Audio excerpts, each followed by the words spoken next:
The headlines: a final farewell for 3 accident victims. Community college staff want appointments too. And Phil Simmons is reinstated as Windies coach.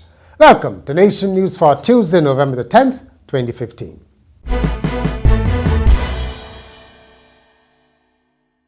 Three of the young women killed in the deadliest road accident this year have been laid to rest after a joint service of Thanksgiving at the Garfield Sober Sports Complex Gymnasium. Friends, family and co-workers of cousins Shamika and Shakira Shepherd and their friend Waveney Johnson paid tribute in song, poems and stories which reflected the lives of the young women. The three who died in a car accident 3 Sundays ago were buried at Bushy Park Cemetery in their home parish of St. Philip. They were remembered for their bubbly and outgoing personalities. Reverend David Durant, who delivered a short sermon, implored the young people in attendance to turn to God. Every moment of consciousness is a precious and fragile gift. In other words, life is a gift from God. That makes it a target of sin. For the wages of sin is death, but the gift of God is eternal life. Jesus said, I have come that you might have life and have it more abundantly. I'm calling upon young people today to turn back to God. Member of Parliament for St. Philip South, Adriel Brathwaite, offered some words of comfort to the mourners. That I know that at the beginning of your grief, I know it consumes you, I know how difficult it is, but if you call on God, He will make it easier. I know that there will be times when you would wonder, why has my daughter gone? Why has my friend gone? Why am I still here? There will be maybe some guilt. But again, if you call on God, He will make you understand. The 4th crash victim, Katie Brathwaite, will be buried on Thursday after a funeral service at St. Barnabas Church. One senior public officer famously said decades ago that his department was like Hollywood. Everybody's acting. Not a lot seems to have changed. Staff of the Barbados Community College are the latest set of government workers who have expressed frustration with the length of time it has taken to be permanently appointed, just like teachers in the general public service. Acting Principal Lindsay Waterman told the college's graduation ceremony many staffers are dissatisfied. Presently, there are 89 posts within which people are acting, including senior tutors. This situation is untenable and has led to uncertainty and low morale. Particularly disturbing is where persons operated in appointed posts, but when they demit office, the new holders of the posts were given renewable contracts instead of appointments. The Cayfield campus of the University of the West Indies is aggressively pursuing students from Latin America. Principal Eugene Barbados says this is part of its efforts to attract more international students. She was speaking as UWI welcomed 50 Ecuadorian students who will spend the next 7 months doing courses in English as a second language. Professor Barbados said Cayfield will host about 100 Panamanian students from next January for 6 months. It is our understanding that the government of Panama and the President Varela, visited us on July 3rd, and he stated that they wish to have Panama become the Dubai of Latin America. And to this end, they have a particular interest in having young people exposed to training in hospitality and tourism, as well as business management.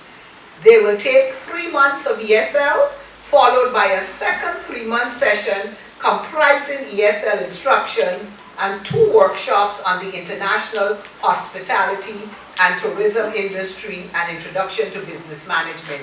With the government spending $225 million a year to treat diabetes, the president of the Diabetes Association has called on Barbadians to take responsibility for their own health.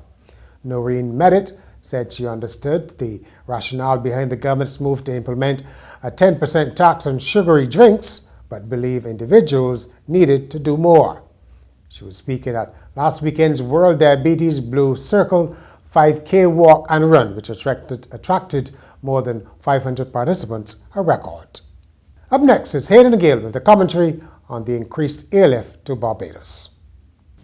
The announcement of increased flights into Barbados from North America, Europe, and even South America is no doubt welcome news for Barbadians. Bajans now have more choices, and our tourism sector can benefit from even more visitors. There is JetBlue flying from Boston, New York, and soon Fort Lauderdale. Delta is in the mix too, with services to Atlanta. We are also anxious for the long hauls from Gatwick and Manchester and even mainland Europe. Hopefully, this will mean better prices for the consumer and more efficient services. As we enter the Christmas season, let us all hope that these flights come full. That will create a joyful noise in our hotels, guest houses, restaurants, and tourist attractions. But each and every Bajan must play a part in ensuring our visitors enjoy a safe and peaceful trip. Then we may get even more flights into the island. NGO activist Roosevelt King has died at the age of 60. Mr. King was Secretary General of the Association of Non-Governmental Organizations, or BANJO, at whose garrison offices he died on Monday after complaining of feeling unwell. Mr. King became well known as a participant in public hearings of the Fair Trading Commission. In sport, cricket, Phil Simmons has been reinstated as West Indies head coach after his strong comments attacking the selection of the ODI team to Sri Lanka. A release from the West Indies Cricket Board said his return after suspension was contingent upon an apology he is now issued and a letter of reprimand for what were deemed inappropriate comments. Simmons was suspended after claiming that the best squad was not chosen for the one-day internationals against Sri Lanka and outside interference may have played a part.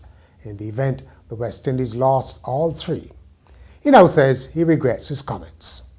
I regret my public outburst during a press conference on the 25th of September 2015 in Barbados, called to announce the West Indies Cricket Board's men's seniors team selected to tour Sri Lanka in October and November 2015, and the revelation of the voting that took place at the team selection meeting. I extend a public apology to all whom I may have offended. I have personally apologized to my fellow selectors and the West Indies Cricket Board and now do so again publicly. I am looking forward to putting this behind me and doing the job I enjoy with the West Indies senior men's teams, to continue heading towards the goal that we have in sight and towards which we have started working. The West Indies Board has promised to investigate his allegations of interference. And finally, millions of men in China leave their families and homes to work in cities, only returning home every weekend or less. But as loneliness sets in, many feel the need for companionship. But instead of turning to prostitutes or casual sex, thousands of men buy high-quality sex dolls made up of a soft, rubbery material that feels like skin. A 29-year-old automotive designer who only gave his name as Lou admitted that he forked out more than 4,000 Barbados dollars on his buxom model. By the way, the Chinese sex toy market is estimated at up to $30 billion per year. And that's Nation News for Tuesday. For more news, log on to nationnews.com, as well as YouTube, Facebook, and Twitter. And remember to pick up your Midweek Nation on Wednesday or subscribe to our e-paper.